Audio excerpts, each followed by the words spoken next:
So. Oh, cool. I haven't seen that button before. Yeah, it's here. Yeah. Okay.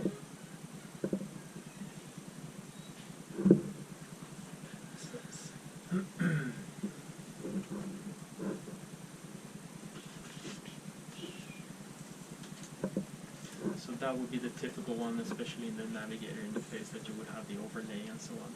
Yeah. So a lot of these viewing options and so on is stuff that is still being developed in Navigator, I think. So some of these buttons are new to me. And this is also why very often I'm still working in the default interface. So I get that by closing? Yeah, you can close that one. So here you have it. Yeah. So here I find it easier to move around and work with these, and also to actually open up more images and compare images between each other. You can do that also very easily.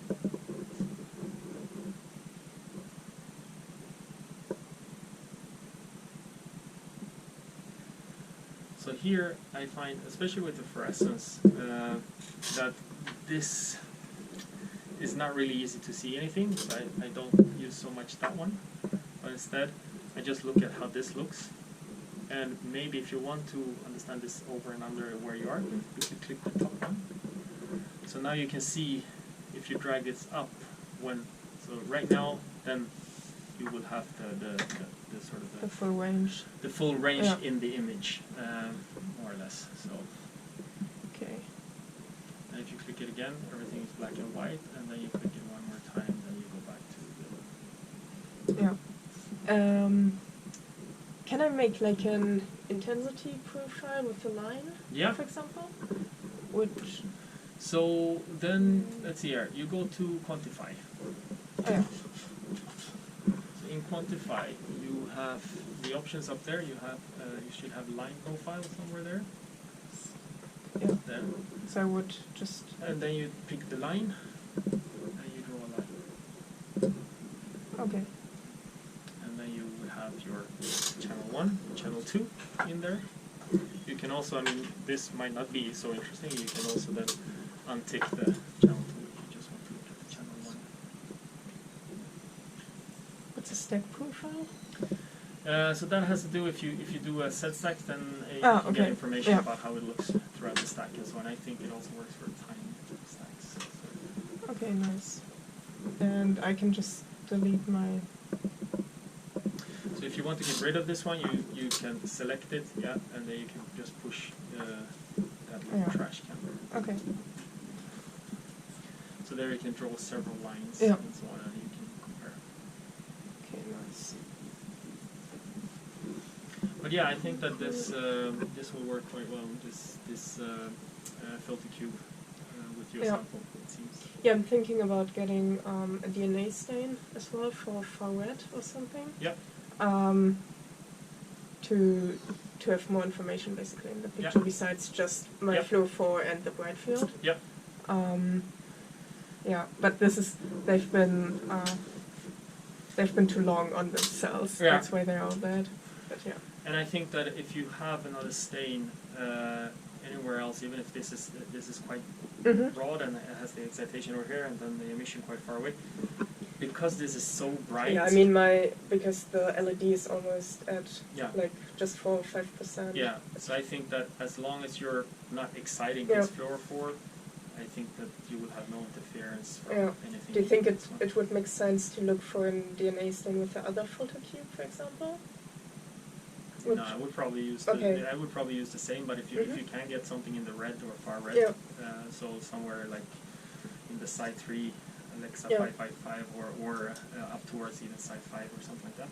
I don't know what it might be that you would go for, which one. And I can imagine, I don't remember exactly the excitation spectra of this one, but I can imagine that you might even be able to use something in the green range where you would look for emission in the same. So I know that 405 excites this to only 1%. Okay, So, like, basically, I cannot use 405 very well. No. That's, So then as soon as you get away from there, you will probably be fine. But yeah, I would probably, if there is something, I would probably go for something in there. Sort of the yellow-red range. Okay, cool.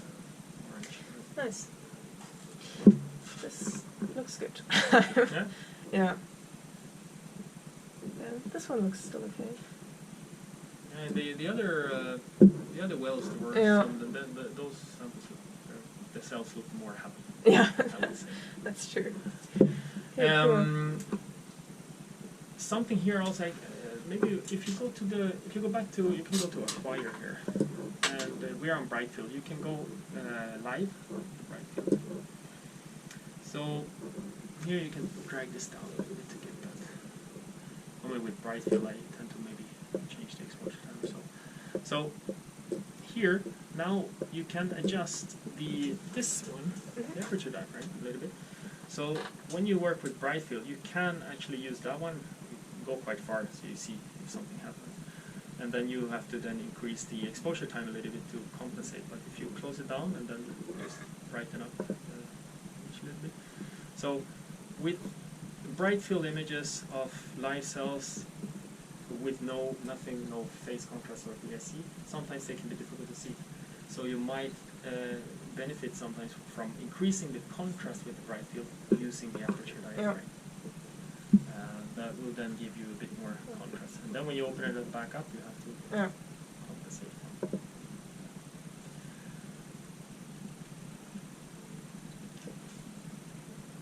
But as I said, so for me, I think the around 7 for the 40x was the rule of thumb, sort of the open for the 80, and then anything else is up for whatever you want.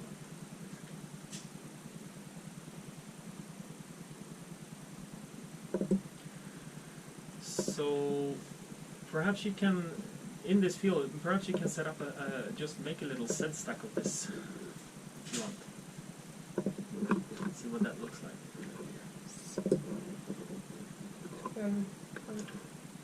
I would probably set it up with the fluorescence channel with that one in mind. So you just move the focus so that you feel like, okay, now I'm on the outside. Setting that and then moving to the other side.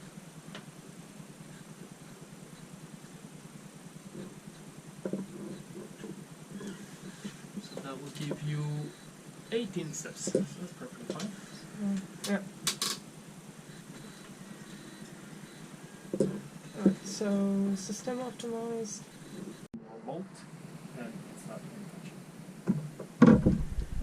So this one is simply telling you that manual operation is needed because if you want to see live, you need to have the camera, the camera option, so that it goes to camera and not eyepieces. So if you pull that out now, this one automatically goes away because now it senses that yes, it goes to the camera. It's all good. We can start imaging each other.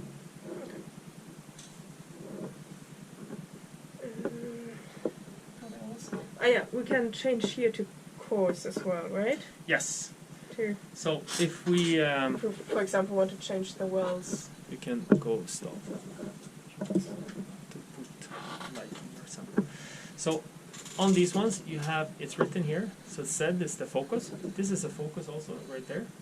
So you have Z coarse, Z fine, and the same thing with X and Y. You have X and Y fast and precise.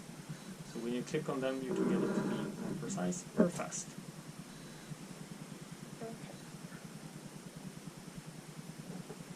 So now if you wanted to go to the 5x objective, I would have to go down here. I would go down with that one. You just press and hold, and you go to the 5x. And then you press it up. Yeah, press and hold. Okay, and now I can go live again. Now if you go live, you can adjust, you can press that little automatic one there. There you have it. Here you can see the edge of the well also. Okay. So this one is really full.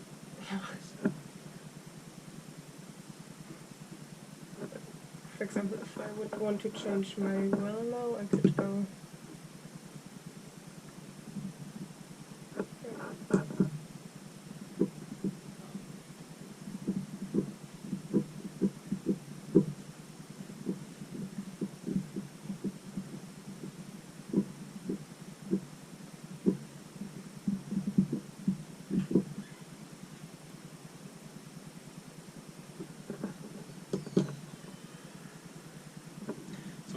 5x objective. So these fine and coarse, they are related also to the magnification.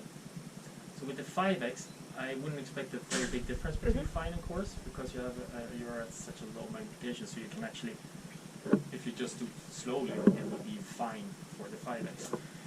Whereas with the 63x or the 40x, fine needs to be really fine because otherwise it goes too fast. So with the 40x, you will have a bigger difference between fast and precise compared to if you're on the. Can I put a scale bar on that image, or it's just yeah. within the process? No, you can also add scale bars and measuring things here. And that's that guy. If you click on that one, and then you can draw it wherever you want it. It gives me It's written there. Yeah, it's written there. Can I change the color? With that one, I'm not 100% sure. If you take the selection there and right click on it, I think you put properties. It's up there. And then you have colors there.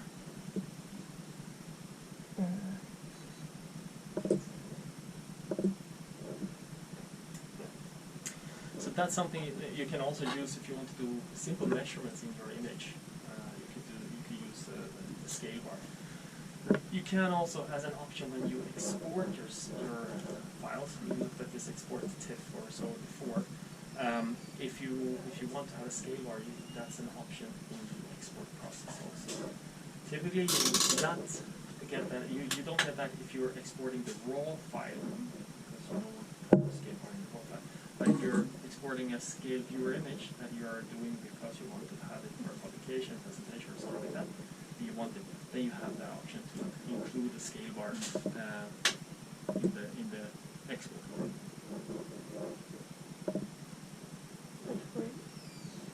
Why doesn't it change to dubbing right now? Say again? Why doesn't it change to dubbing right now? I don't know. If you click on that one there. No. Stop here.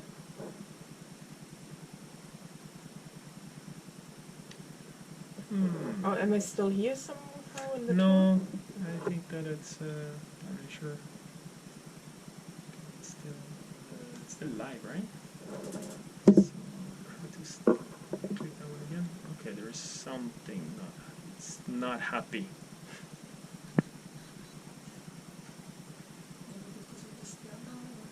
No, that should not be. Okay. Is it still live? Can you try to adjust the focus or something, or just move it a little bit? I just want to see if it's still. No, it's not moving. No. Okay. So something has frozen the software. Let me have a look at it. Okay. We can have a break, and I will have a look and figure out what happened. And we can meet back in about maybe 10 minutes. Okay. Oh, yeah, perfect. Take yourselves. I'm gonna throw them out Okay. anyways after this. Take a break. Yes.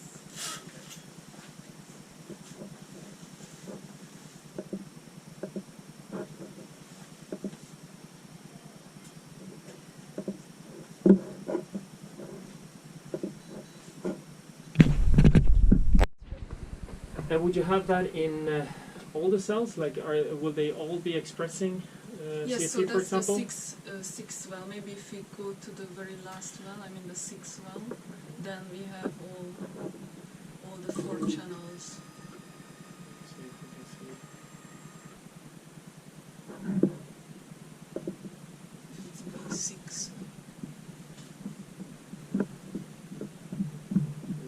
Three,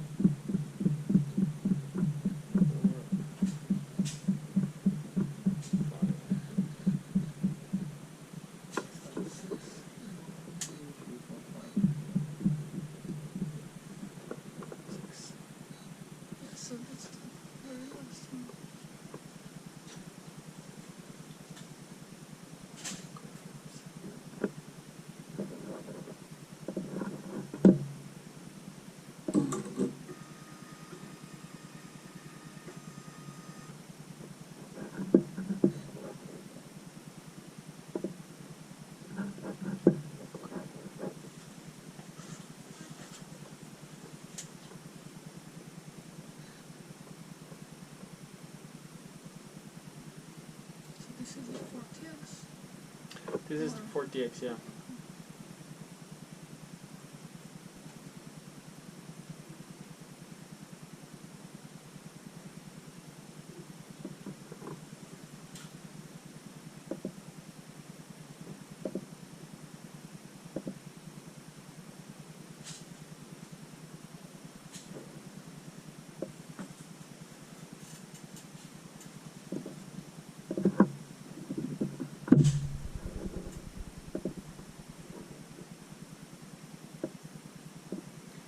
So would you expect them to always label the same? Yes, or differently, yeah. So this is then the correct.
We'll go to correct line and just do a little spiral scan here.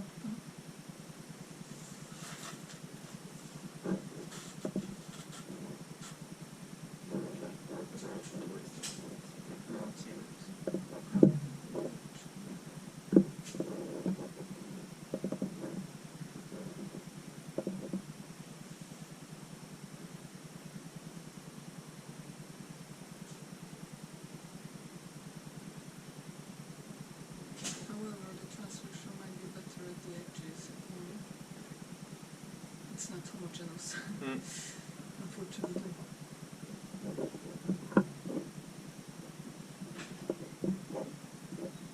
So I'm curious just to try to get a little bit of a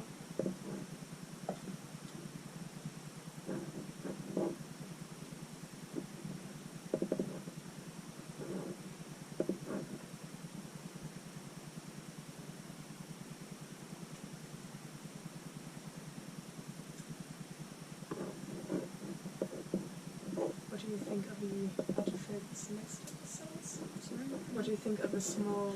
I think the staining didn't go well. Okay.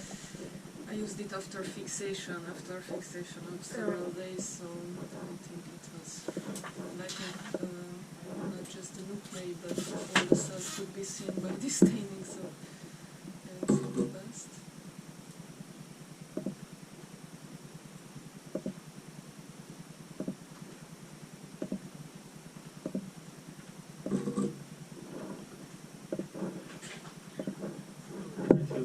That's okay, I will just run these 8 because I wanted to have a sense of what we do.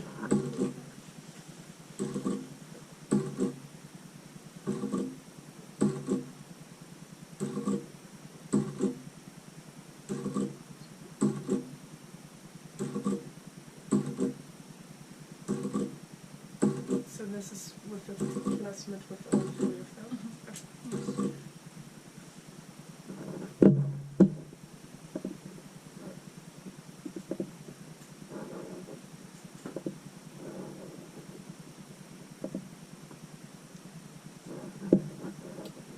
So, this is what we see.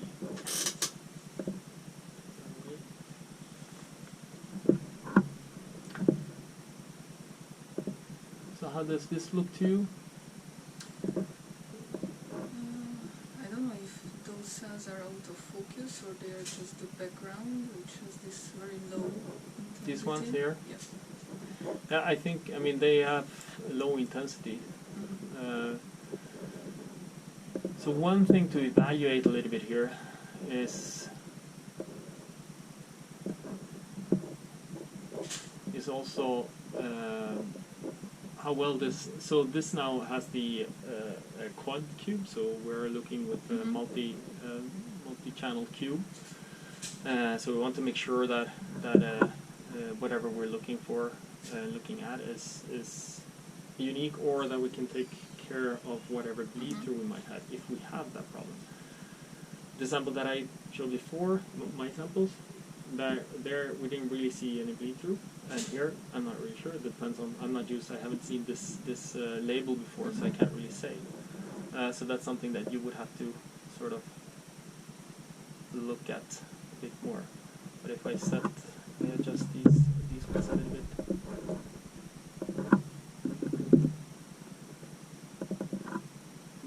So this is again now I'm just changing the scaling here a little bit to work on the contrast, to clean it up a little bit in terms of what we're seeing, nothing else.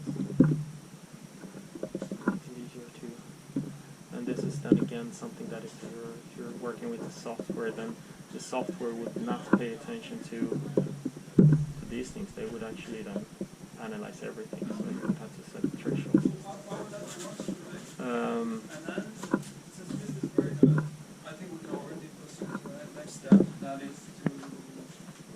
And this one is just everything.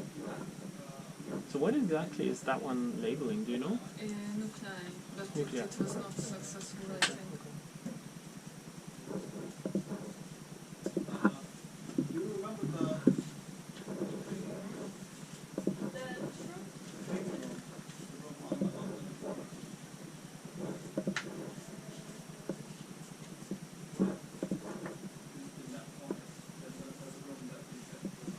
And do you think that the box staining would interfere with the CFP? Doping? I think there's a possibility, for sure. I think it's something you would have to test and so on. The thing is that very often the Doppler stain is so bright, so even if you would not really hit it perfectly, even just hitting it a little bit, you might get into interference. So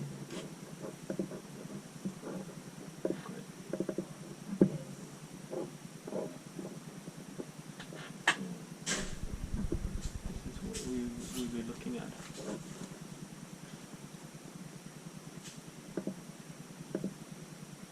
This is the M cherry.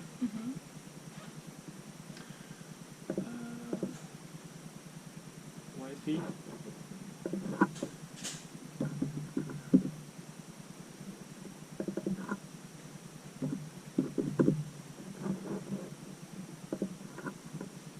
They are the same, right? Kind of. Yeah, not exactly.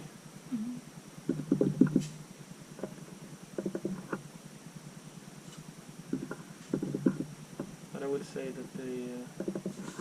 Again, I don't know what would you expect. Would they overlap? Would the same cells? Should the same cells express all three? Should they express only one? No, that's another question. Okay. It's a research all question. All that are transfected basically have the possibility to express all of them. Right? Okay. These are induced. I mean, I add chemicals to induce the expression of the transcription factors. Yeah. So which one did you induce here? Here I used so NRF2, NF-copy, and HEAF, what I induce here. Not induce here, but if they are activated. Yeah, but I mean in see. this well. That's the PTREF. So I used auranofin, the MOG, So and TNF. So in general, all three are induced. Yes, Yeah. yes, Okay. yes. But sometimes you could see that one of them is expressed, or one of them shows, for example, only M cherry, and the other one just YPAT and CFP. But like, for example, here we have CFP Yes. one, and this is YFP. So Yeah, I would say. I mean, there are differences in how they are labeled. To look at the overlay here, it's always a little bit difficult because which one comes out more is also depending on how you scale it. But for sure, I mean, you can see that, as you pointed out, this one has definitely more YFP than this one over here. and instead this one is the other way around. This one has more CFP than this one has CFP. So I mean there are differences. So that would be the aim, to see that whether there is a heterogeneous activation, yeah. and they saw it before that there was, yeah. and then how it works basically. Yeah. Is there an option in the analysis part for checking the colocalization? Yeah, I would say so. So again, since the analysis, we're not gonna go through any analysis in LSX because we don't have that. There is an analysis module, but we chose not to have it because what you would need with something like this, or what you want to do, is basically segment out all the single cells here. Sorry, segment out all the single cells, and then measure the intensities of all the different probes within those cells, and then have statistics of, like, in this cell, what is the CFP, YFP, and M-cherry expression in this cell. And the LSX software would struggle to segment something like this. The LSX software is not as advanced as these new Avia software is.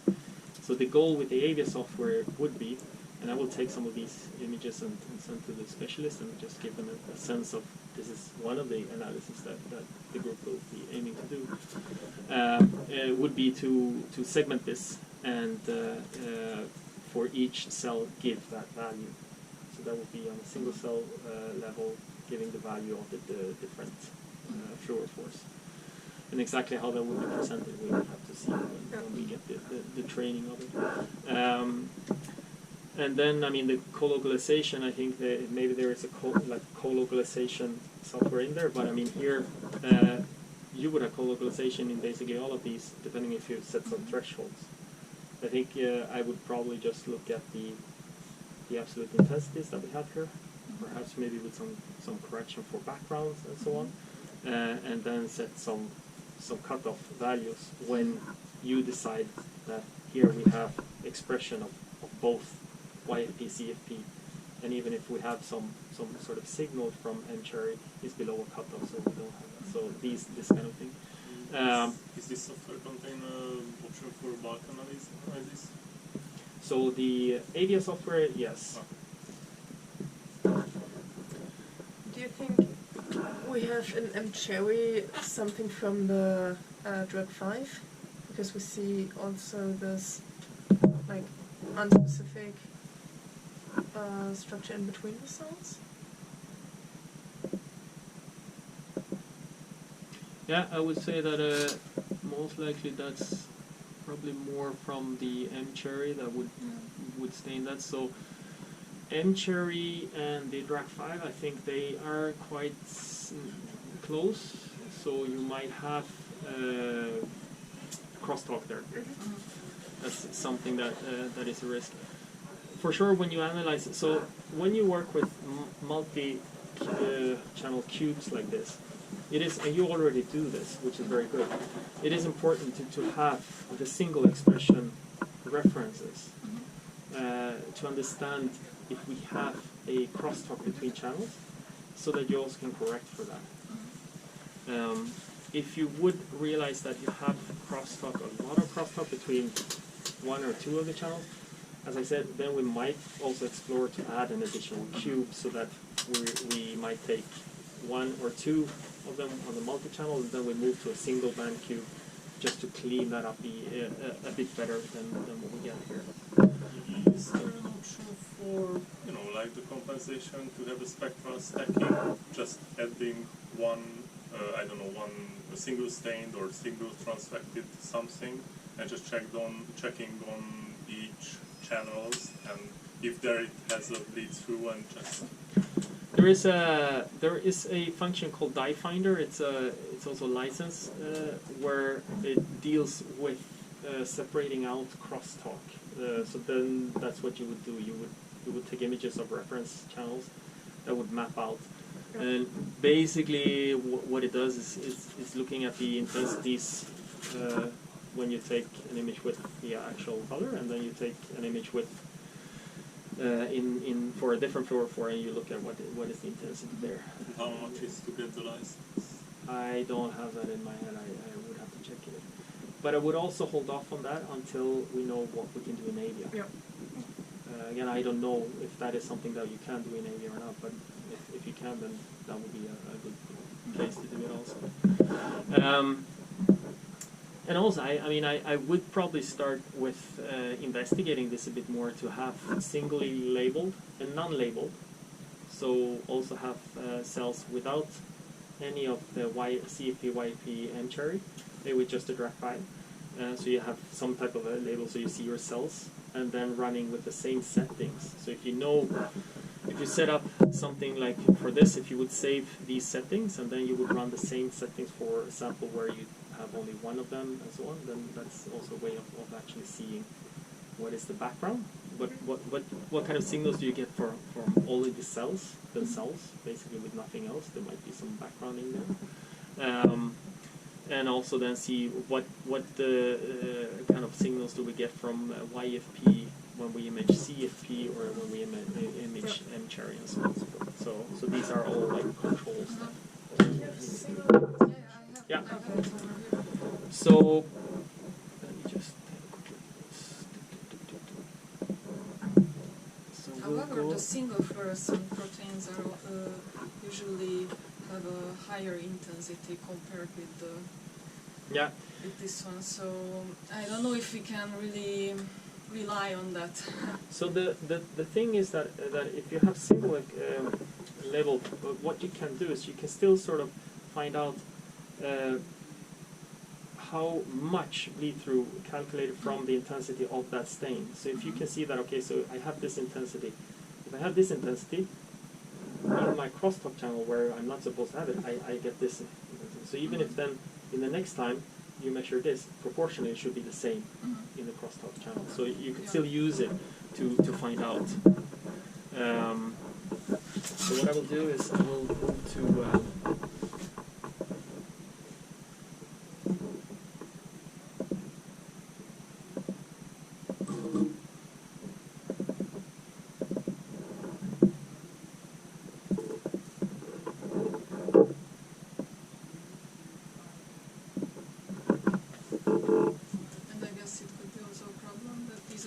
fresh samples, they're fixed, they were in the fridge for, I don't know, 2 weeks.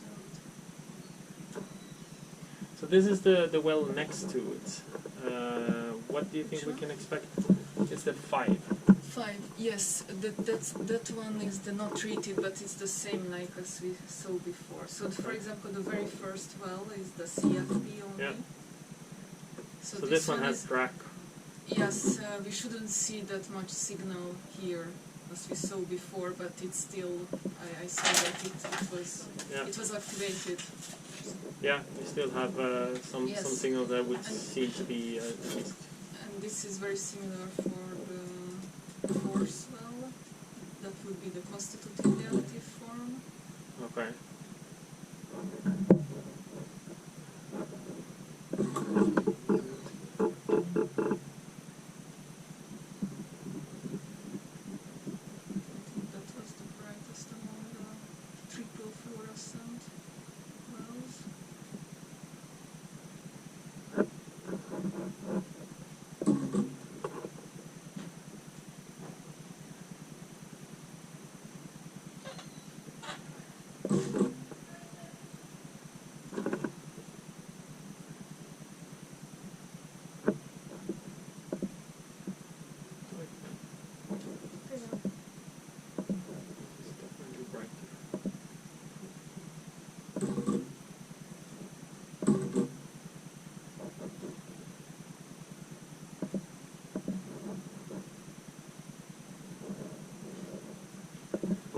So that's the well number 3. So what was that then? The 3 was the M-cherry only, together with DRAC5.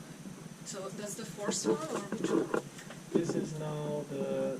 It's written over there. So the force well is the triple fluorescent, and before there is only M-cherry, and then YPAT, and then CFP.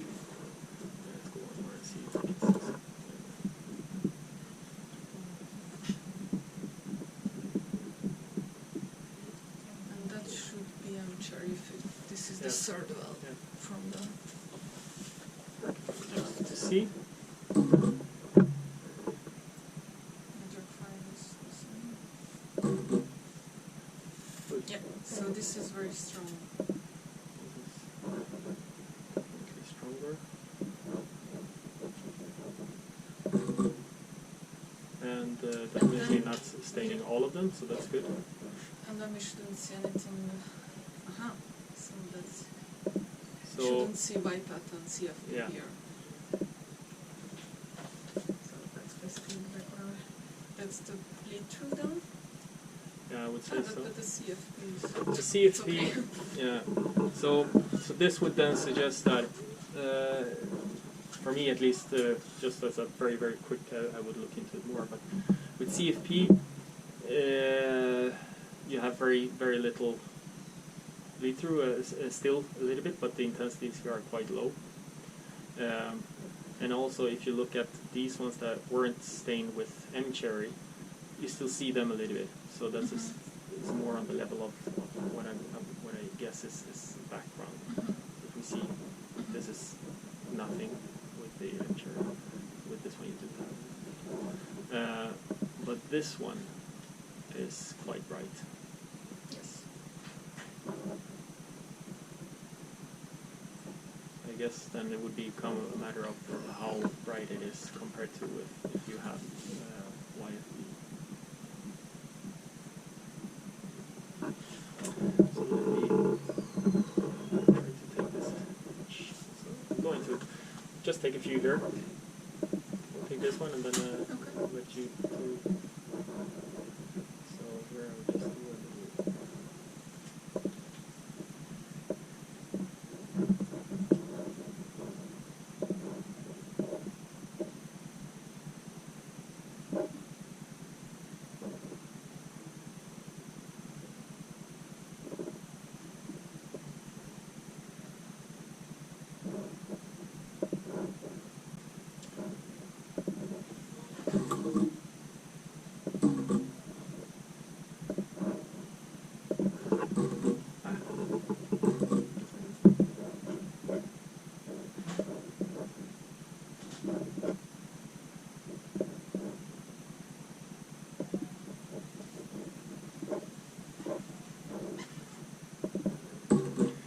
Just needed to take away the old one, otherwise it would go and do that one.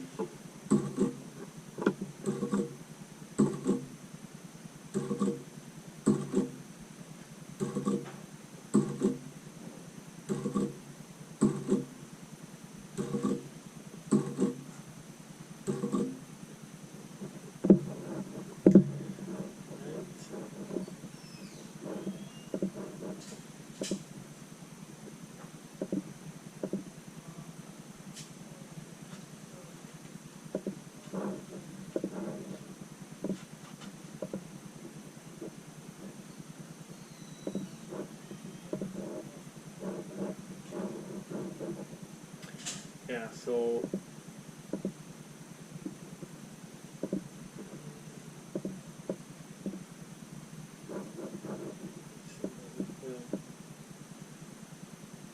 CFP would have very little. Just have a general quite high background in the sample, but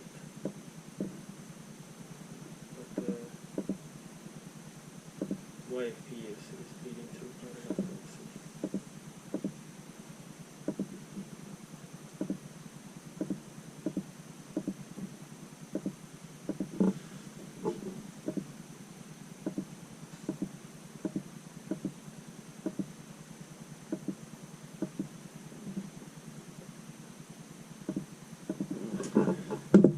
So there we might have a problem with YFP M-cherry.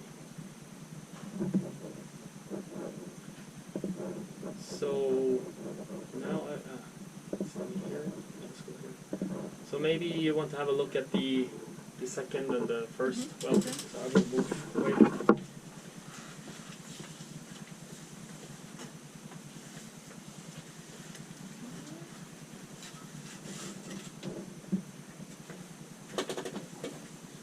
I can close it, right?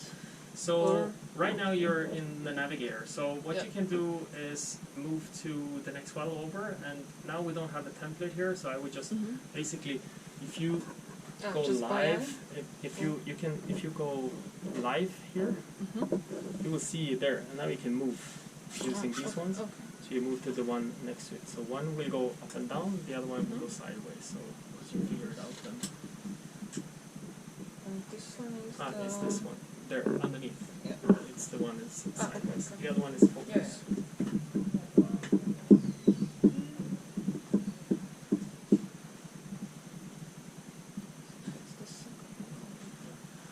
Now you can also, if you want to see it a little bit better, you can click on that one there, then it will zoom in. So there you go. And that's the live. Yeah, Oh, so okay. now you can go and check. If you just click on the red one, it will move to that. And it's quite dim. You can do auto range. This one? You can click on the button auto range right there. Happen? Okay. Might have something if you drag that one in instead. Oops.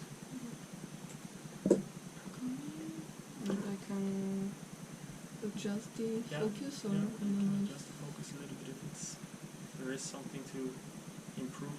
I mean, this is a fairly diffused because it's just staining the cells, so it's not going to be so much sharp. Okay, so but there shouldn't. Yeah, because this is the biped. Yeah. So we should see this one stronger. So this one is quite strong. Also, At least it's stronger than I'm cherry. Yeah. There is only biped. Yeah. But it's also And you can also see what you would have to do is a little bit like looking at it's the same thing that is labeled and so on. So how they compare. Right. So you could take this image, do the same thing as we've done in the previous. You can do a little tile scan. So if you the way I would do this, I would you can do stop first to not have a flight on your sample, and then if you use the scroll wheel to zoom out a little bit, and you can actually, if you zoom out more, you can actually pull that in to just place it on top of there. You just have to first select tool. Okay. This one? Yeah. And now you can. I just moved it. So once you have a, if you go a little bit more towards the, toward there, you can drag it. Now you can drag it. Okay. Yeah. Now you can just place it there. And once there, you can basically start it. And now it will then take these 4 channels. Yeah.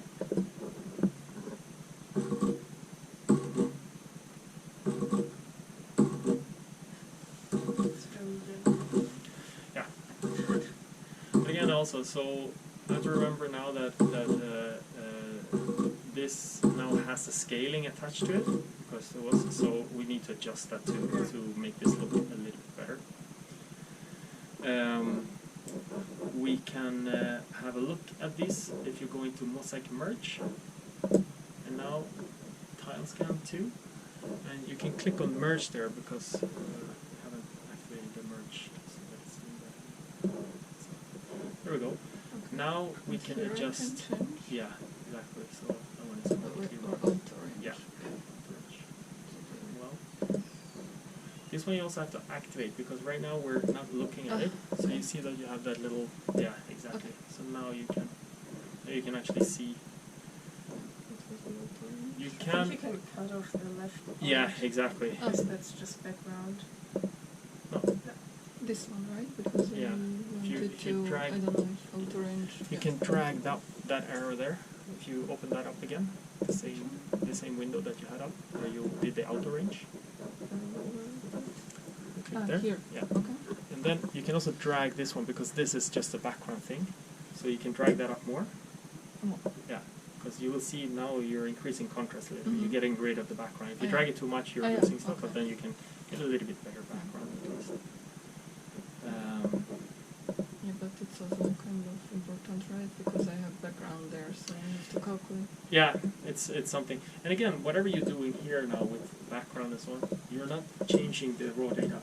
You're just for viewing purposes, you're sort of changing it, nothing else.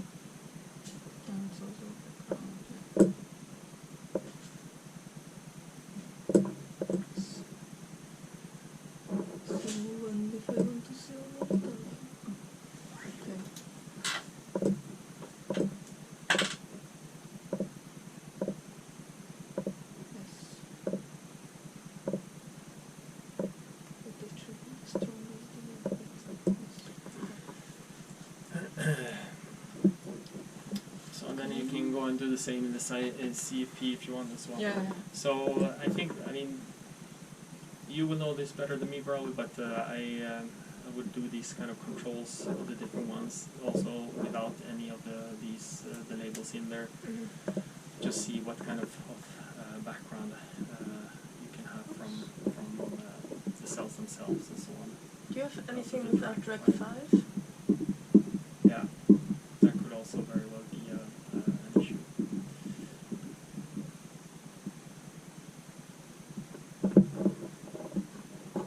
So you can click that button, that one, yeah, so then you get faster. And you just adjust the focus.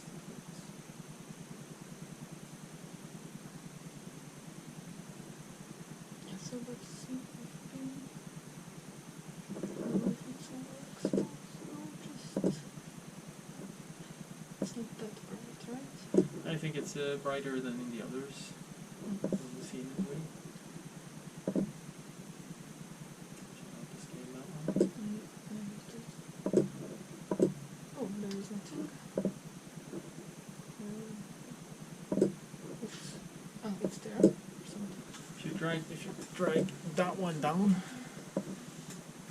so there Okay, you so have it's very very, little. yeah, that's good. So Okay, here this one. some, but it's not that. The CFP is kind of good. Yeah. So I mean Okay, this so then I can go to mosaic. No. Oh. Acquisition was the same. acquisition, and then you can do the same thing. You can Yeah, drag in so the 8 type. No, Yes, still because you need to. If you zoom out first. Yeah. So if you zoom out even Yeah, more, yeah, and I directly, Yeah. yeah. it's over there. So you just can drag it in. Exactly. And of course, when you do these kind of experiments, you would set up to do this in all the wells automatically also. Then I can say Yeah. start, right? So right now you can also just click in the CFP so you can just see that one.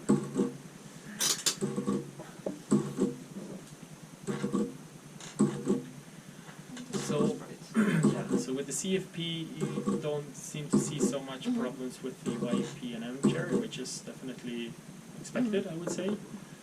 That's the one that Yes. will be more separated and better in this sense. So that's good. You can go into Mosaic Merge and have a look at them. Again, we didn't activate that. You can first stitch these together by just clicking Merge there.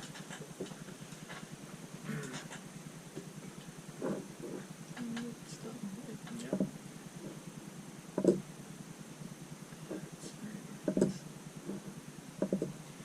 So that's also something like to consider a little bit when doing this, if you want to compare them with different wells, to set the same scaling in all of them. Now we use the same settings in terms of acquisition, so then if you really want to make sure that you're using the same viewing, if you want to compare them, you just have to set the same sort of scaling for all the different channels.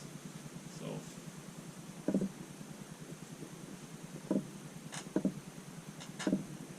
Yes, but the CFP looks nice. yeah. Because you can't see the other channels. And the drag 5 here? I think it's not Yeah, very it looks good. okay. It's Yeah, the but same. yeah. It stained all the whole cell. Yeah. So I would say that it's maybe not so strange that the CFP and the CFP looks has less interference by the others, and that you would have more problems with the ones that are in a little bit more towards the middle. And then the question is, which is bleeding through to which, and Yes. is it bleed through or is it background and so on. So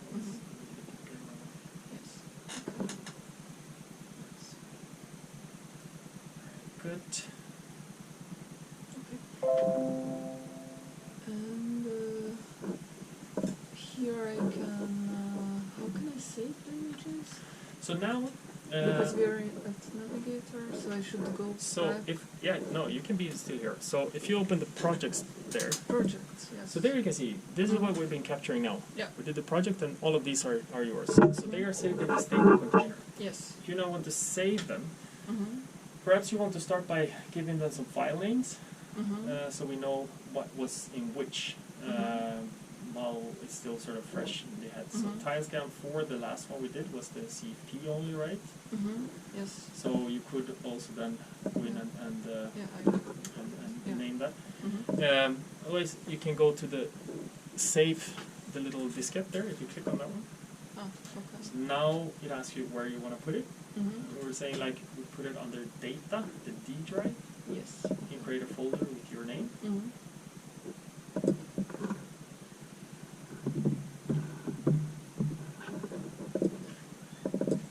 And then I can just save it. Right now it's project, so you might want to give it a name that is more a little bit more unique or so. You can give it any file name, or you can save it as project also if you want to. That's perfectly fine. So. Oops, that's not. Ah, that's another keyboard, right? Yeah, I think the Then computer I is don't set for American or It's English, okay. and I this will. is a Swedish. I will rename it later. Yeah. Okay, so I say save, Yep, right? yep. So, okay. So now you see that you have a progress bar saving it, and once that is saved, then your data is saved. Okay. Okay. Cool. All right. I think there's a bit more to do with the finding out how well this this setup will work, but Yes. I think it looks pretty okay so far. Any questions?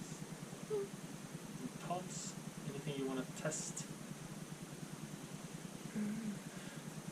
For me, we have been through, I think, basically everything that I wanted to walk through with you guys, so that you can start playing around with this. I mean, you do realize that there is a lot of buttons, there is a lot of back and forth, but sit down and start working with it, and you will find your way.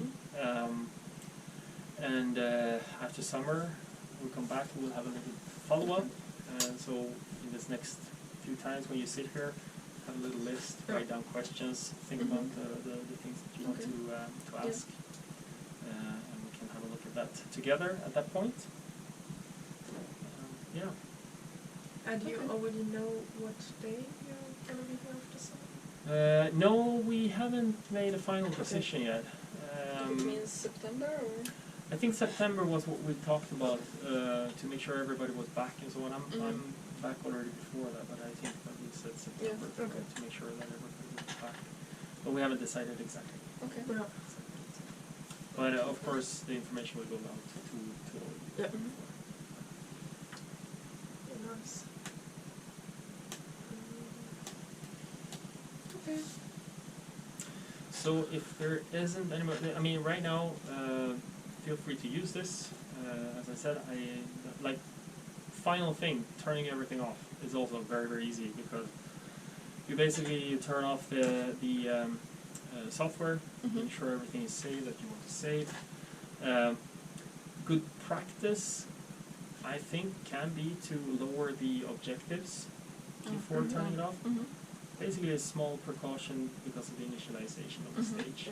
If you have had the objectives in one position, someone comes in with a different sample, and so I could recommend doing that. But then it's just turning off the microscope, the light source, and then the computer. Yeah, and there's also not a specific order. No, I would turn off the software first, because if you turn off the microscope, you may get some problems with the software, that it freezes or so. It shouldn't, but sometimes it does, because it is constantly looking for it. So I would make sure to turn off the software before I turn off the hardware. Okay. Nice.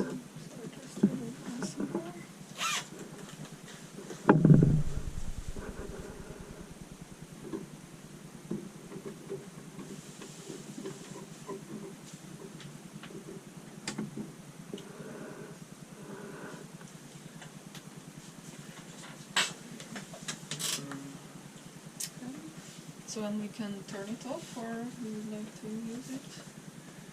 I don't have samples anymore. Okay.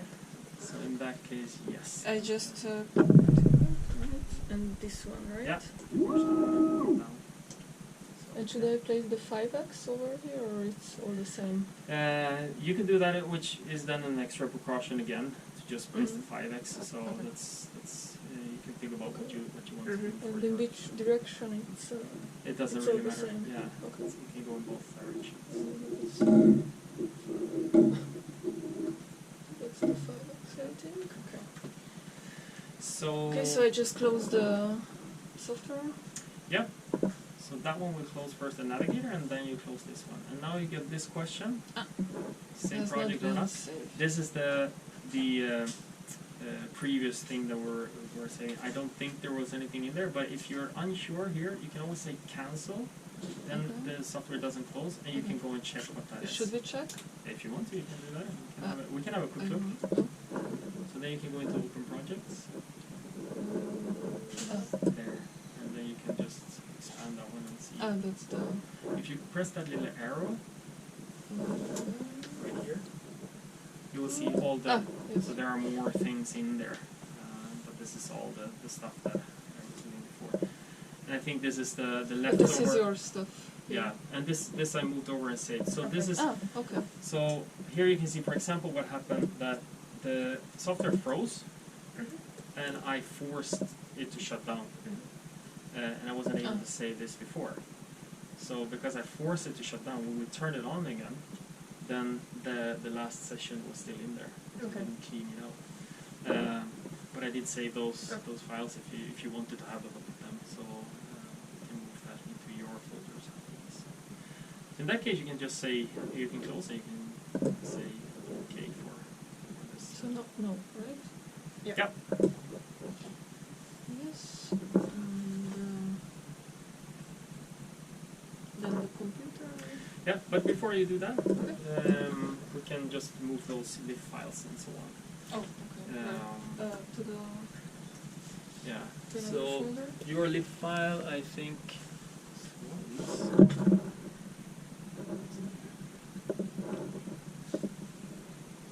So it's these two here. Okay. Normally it's just a lif. Sometimes this gets left over, so on. So this is the main thing. You can take these both and you can put them into a folder of yours. Okay. And that's the images of yourself.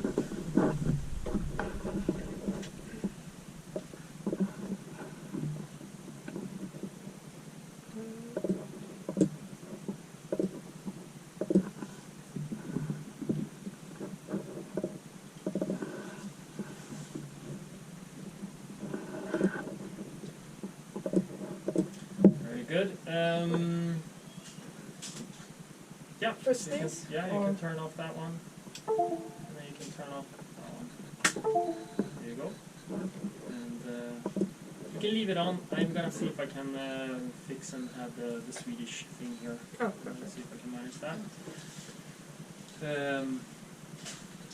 And then I can also add that when I clean this off. Always good to put the dust cover. Okay. So one of the worst thing for a microscope is dust. So this is the easiest way of keeping it as nice and tidy as possible. So just place that over. When you do it, remember there are really just the one sensitive thing, and that's this guy. So push it down all the way, and the same thing comes in there. Otherwise, yes, I think you're all set to play around with this one. All good? Yes. Yes. Good. Thank you for. Yeah, thank you. My pleasure. Here you have the passwords, as long as you need them. I can leave them there for you, so that you know. Yeah. Feel free to change the password of, especially the Leica user. The other one, leave it if it's okay with you. You can leave it because then we can always know the password if they ever need it. But it's not necessary for function if you need to take it away. Just for your information, here we have the user manual for the P4000. If you ever want to use this just by itself and want to have a look at this one, I think it's fairly self-explanatory, but it might not be. but I mean, you can use this as a standalone without the software if you just want to check something. But in that case, you will use this one to work with. But you might recognize, so you have the numbers here for the different lines. So you would simply press it and so on. So it's fairly straightforward. We can have a look at it also a little bit more next time. Cool. And then for your information, you also have, because of these namings, that is kind of crap. I don't know if you're used to looking at stuff like this. This is the filter cube. This is the one that is called 51011, and that's for DAPI. So the blue here is excitation, so it means that it excites in this region. And this is the corresponding window for the emission that it's looking for. But of course, being a multi one, we're also looking at the emission over here, and over here. So, and you have the other cube there. It's just good information to have. And this is the coolant. So this is a little bit what we talked about before. Like each of these LEDs, they have already. They are not single wavelength, but they are sort of narrowed to be unique. Cool.